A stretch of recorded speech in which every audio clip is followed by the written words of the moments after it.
There is now a new leaked document about Jeffrey Epstein and his involvement as an agent of Israel.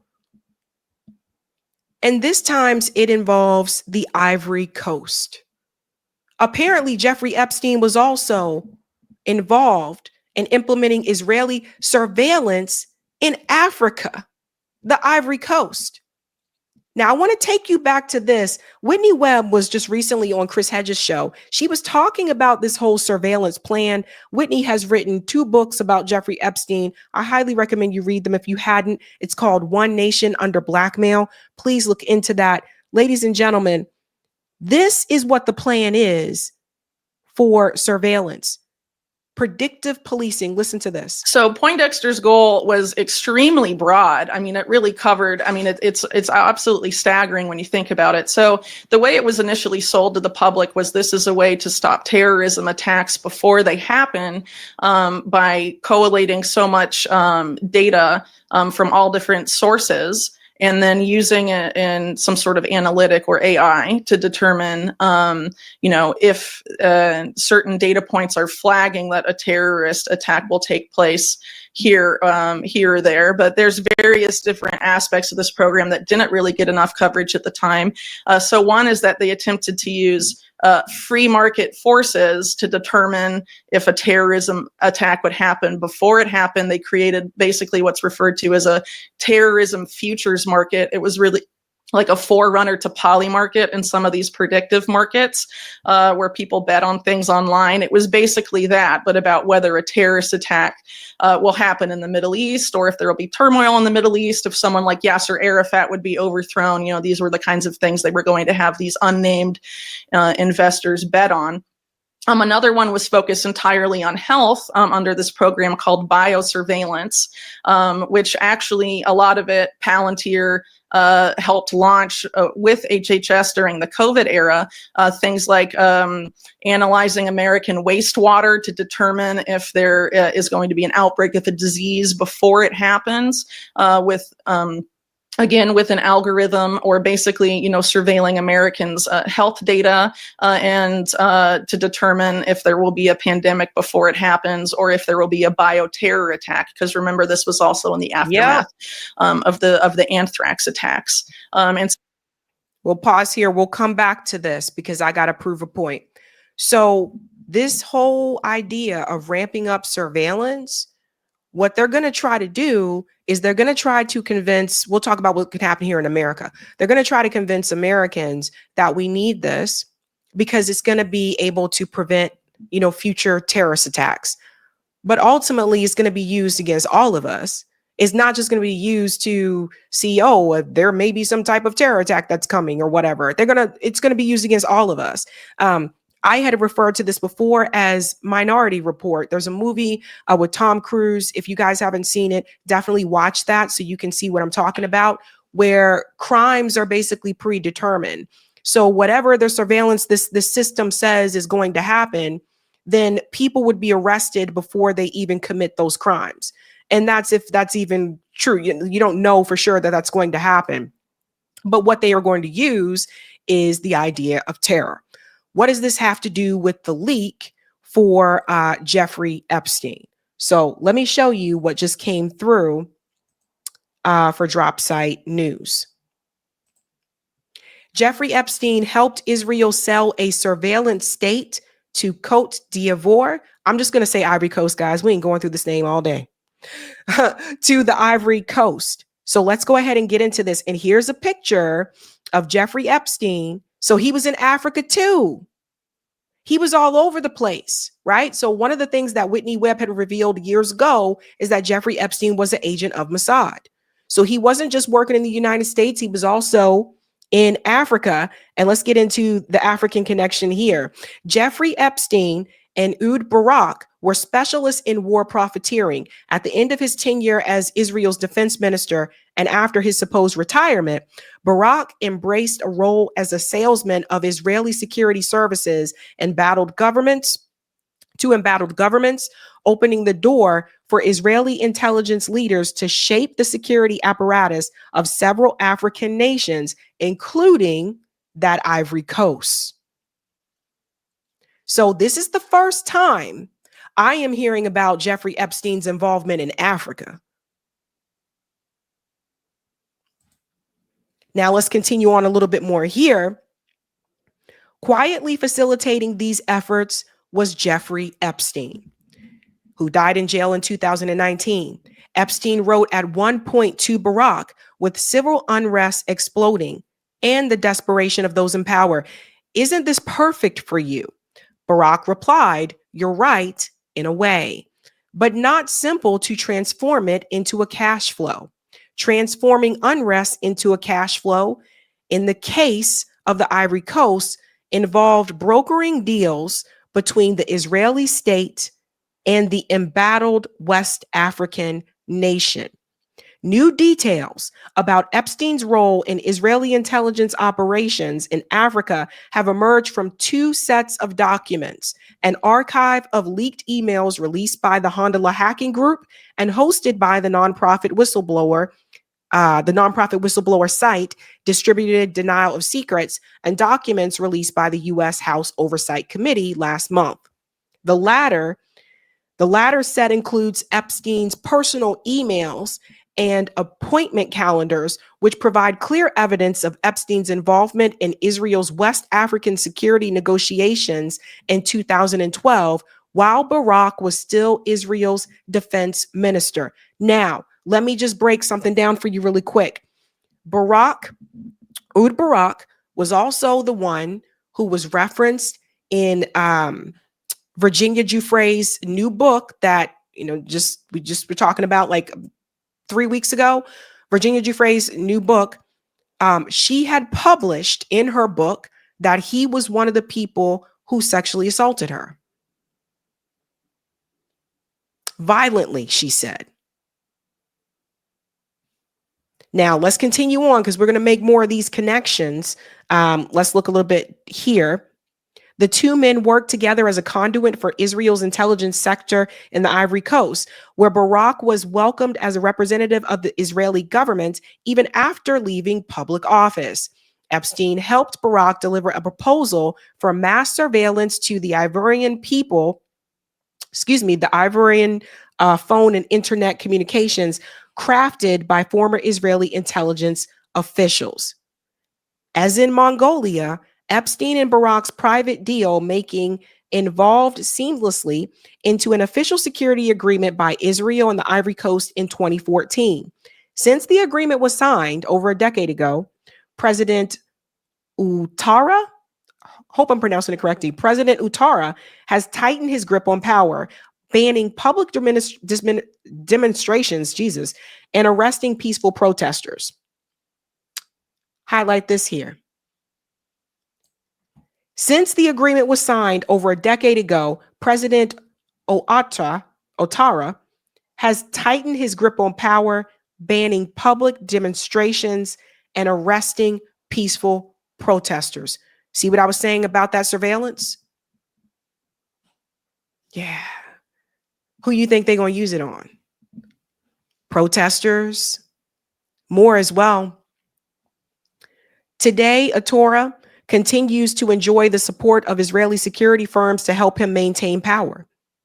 His Israeli-backed police state has squashed civic organizations and silenced critics. So they now have established an Israeli-backed police state in the Ivory Coast. Jeffrey Epstein was all a part of that. So now that this is coming out, I'm starting to wonder some other things. We'll go a little bit further in the article in just a second. I'm starting to wonder some other things. What other countries was Jeffrey Epstein involved in, at least when it comes to surveillance? Are we supposed to believe that it was just the US and it was just countries in Africa? Where else was he working for Israel? Now we got a whole different thing happening here. This isn't just about a sex trafficking operation. This is about a sex trafficking operation, a surveillance state, foreign policy. It's all entangled. And that's why they're not going to let you see them damn Epstein files. Let's go on a little bit here. Epstein, Israel, Ivory Coast, how Israeli intelligence built a police state in West Africa. In 2010, a disputed presidential election in the West African nation of Côte d'Ivoire triggered political upheaval and violence that rapidly destabilized the country. The UN certified Atra as the winner in November 2010 runoff vote. But the outcome was not accepted by the rival incumbent, Laurent Gbagbo. After months of violence, a French and UN military intervention was launched in April 2011 to remove Gbagbo and drive him from the country. It goes on a little bit more here. So obviously there's removal. Gbagbo was exiled. Atara inherited a security apparatus fractured by the crisis, and his own hold on power was uncertain. There was a failed coup plot attempt against him, etc. Let's fast forward down here. Let's get to Epstein flying there. September 12, 3 months later, Epstein met with Atara's niece, Nina Kita, whom he had known since at least 2002. This is important. Nina Kita was a young fashion model for Jean-Luc Brunel's Karen Models Agency. She had traveled on the Lolita Express plane between New York and Paris. Jean-Luc Brunel, also another person that was mentioned in Whitney Webb's article series about the whole Epstein network. There was a whole article where she talked about the modeling industry and how Epstein had his foot there. And Jean-Luc Brunel was one of the ones that was mentioned. So now we got the models also involved. This is one big giant network, you guys. Let's continue here. Lolita Express between New York and Paris. So she also traveled on the Lolita Express. After Nina's visit, records show that Epstein went straight to the Regency Hotel in New York for a private meeting with the Israeli defense minister. The next month, Epstein flew to Africa. In a note to his assistant, he instructed her to arrange to switch planes in London before flying to the Ivory Coast, Angola, and Senegal. There are no flight logs documenting the Africa trip. If you ain't doing nothing wrong or shady, why did she have to switch planes? So do you see how they're trying not to keep a log? The flurry of visits appeared to pay dividends for Epstein, Barack, and the Israeli government. 2 weeks after Epstein's trip to Africa, the Ivorian Interior Minister, Hamad Bakayoko, was in Tel Aviv to meet with Barack and discuss a bilateral security accord focused on intelligence and cyber crime. Walk with me now. Here's a copy of the email, June 18th, 2012. It is from Leslie Groff, and it is sent to Jeffrey Epstein. And you can see a schedule here. 10 a.m. appointment, that's redacted. 3 a.m. with Nina Kita and her cousin, Dramaine Atra, and his wife, Louise. 6:30 cocktail reception, 7:30 screening of the newsroom, Time Warner screening newsroom, yada, yada. So you can see that there. So there's the itinerary. And then it's a copy of another one here for September 21st, 2012. It says importance high. And it was sent to Jeffrey Epstein. There's people CC'd here. And as you can see, lunch with Stephen Koslin, conference call with Koslin's attorneys. Nina Kita is there again. Dinner with Michael Wood. Let's go on. Oh, sorry about that. Making that bigger for you. Okay. Epstein's assistant sends a schedule for the DC meeting with Barack. Source House oversight documents. Let's go in a little bit bigger here. This is sent from Jeffrey Epstein to assistant. Look at this. I will go to Palm Beach, wheels up for on the 24th. Lula And Janesh should go down the 26th, the evening, get them tickets.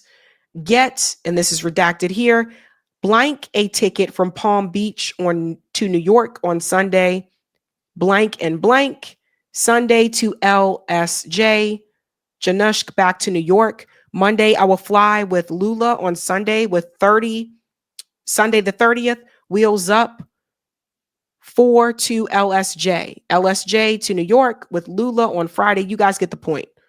So these are the people here. And then it gets to this part here. And it says London the 17th, P-Sick up 727, Angola, Senegal, Ivory Coast. Question mark, shots needed. He was probably asking about immunization. So let's go back here. Barack previously claimed his private investments with Epstein were conducted as a private citizen and unrelated to official Israeli state affairs. The documents released by the House in October, however, suggest that Epstein played the same fixer role while Barack was still the sitting defense minister of Israel.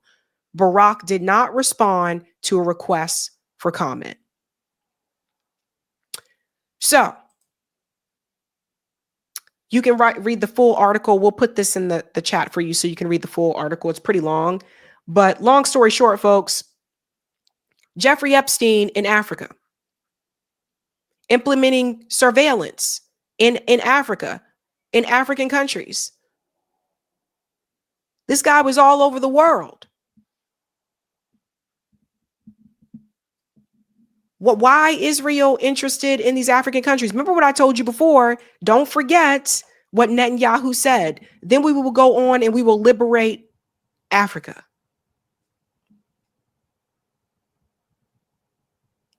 You don't set up all that surveillance unless you're trying to find something. And who knows? All it would take is just another Western-backed coup to happen in one of those countries, to happen in the Ivory Coast. And since Israel already set up surveillance there, they're already spying on them anyway. They would know when it happened, and they could use that as an excuse as, oh, we got to get these people out. We got to put who we want in charge there. There's also a lot of resources.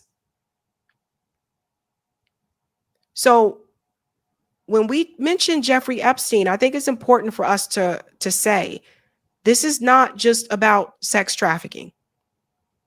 We are talking about a global enterprise of corruption and blackmail. That brings me back to Whitney Webb.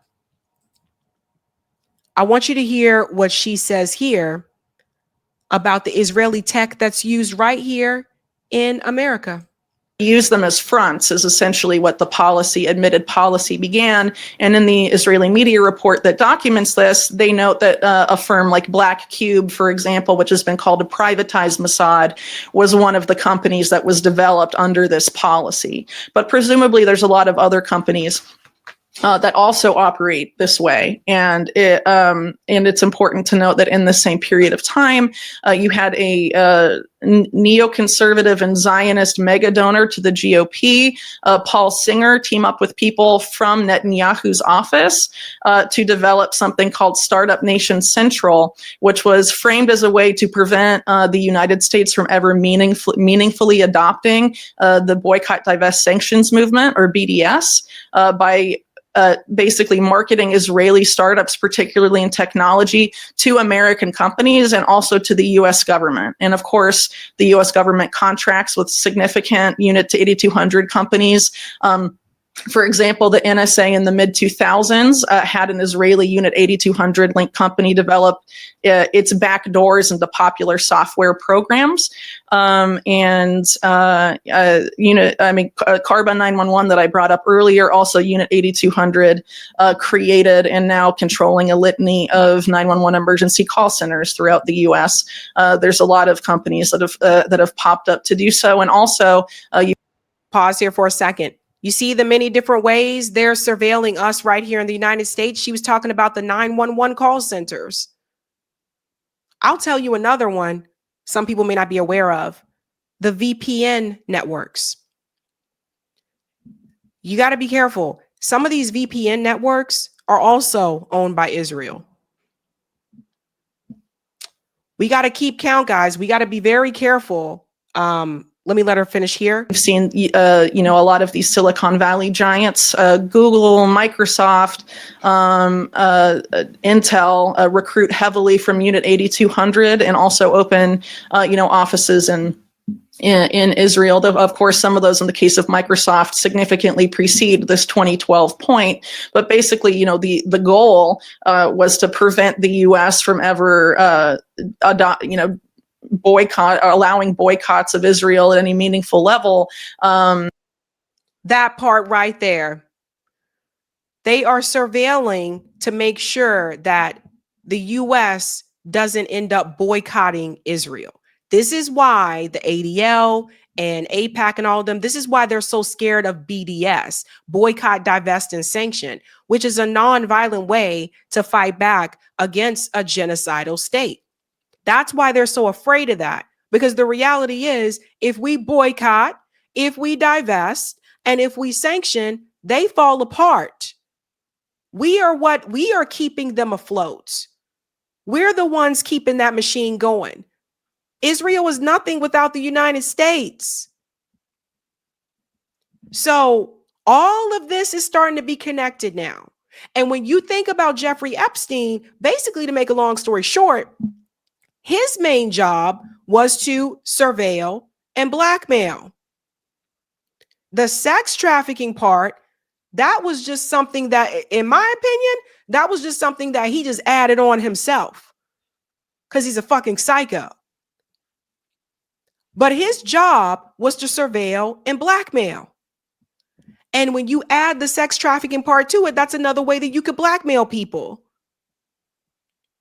Now, just imagine if Jeffrey Epstein had been an agent for Russia intelligence, or China intelligence. Oh, honey, you would have had that Epstein list by now. But because it's Israeli intelligence, you are never going to get it. And the people who try to get it to you, they'll probably try, and by they, I mean Israeli intelligence, they'll probably try to put it into them before that even happens.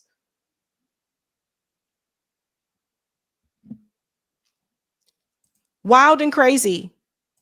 By integrating companies at the same time that Netanyahu made it a deliberate policy to use a lot of these companies as fronts for either the Israeli military or for Israeli intelligence.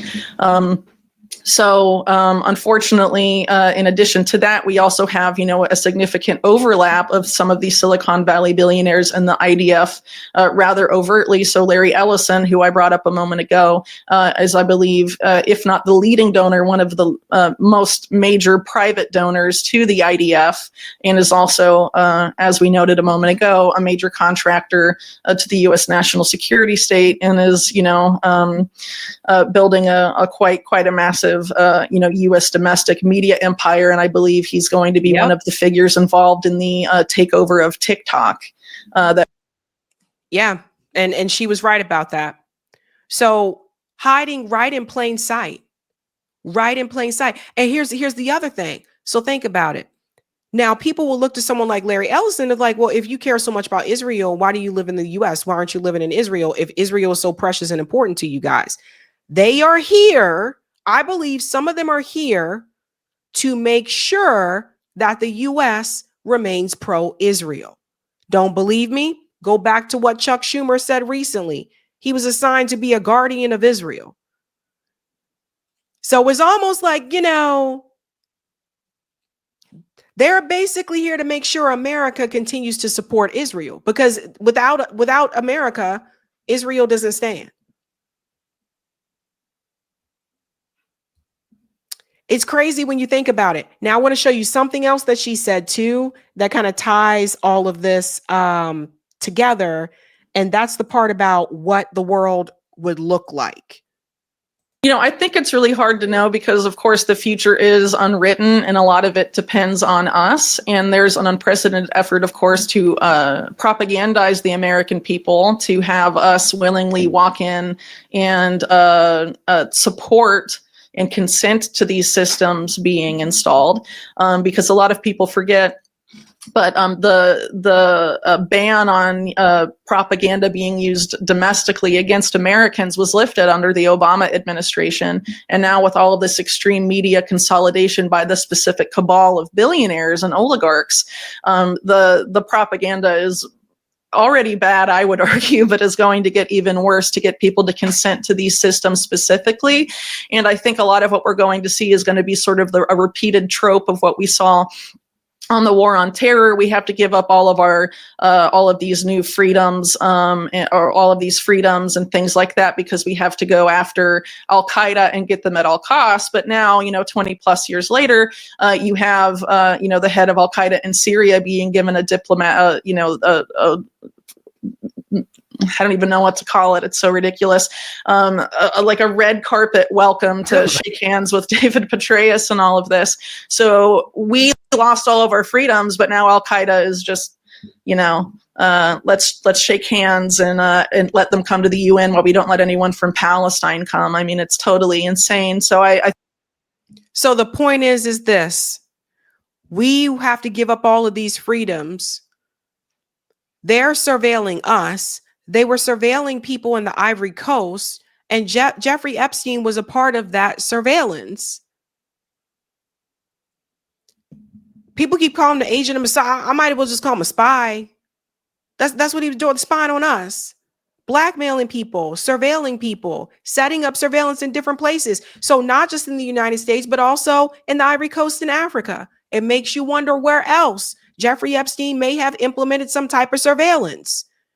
And again, when we think back to what happened to Virginia Giuffre, the woman who came forward and said, this is what, Jeffrey Epstein did to me. She was the one that exposed Prince Andrew.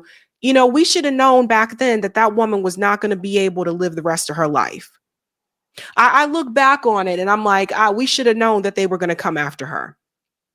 Because I told you, I didn't believe that she ended it all. And her parents don't believe that either. She outed a member of the royal family. And she knew a lot. And this makes you wonder something else too. For all those that did get it as close as they got to Israel and whatever else was going on there, those big money donors, etc. When you think about this Charlie Kirk situation, it really makes you wonder, how much did he know? How much did he know? We saw text messages at one point, donors were complaining, but it makes you wonder, how much did he really know?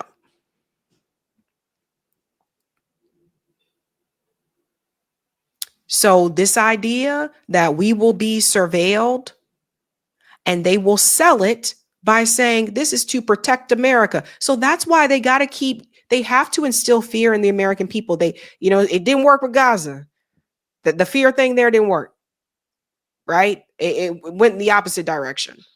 So now it's like, okay, let's get them to fear Venezuela. Fear Russia. Fear China. They are going to try to continue to find other enemies so that you agree to the need to have surveillance to protect us. Now, where have we heard this before? Israel. Israel has this Iron Dome and they have this surveillance to protect them and to keep them safe.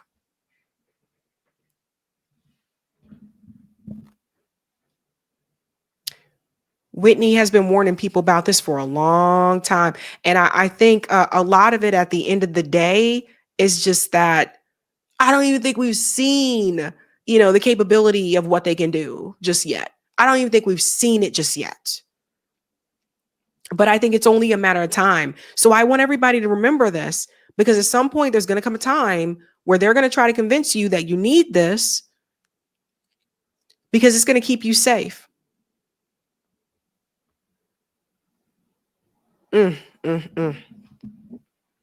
Surveillance in Africa. I can't even believe it. It's insane. Hey guys, this was a Sabby clip. If you like what you saw, hit that like button and subscribe.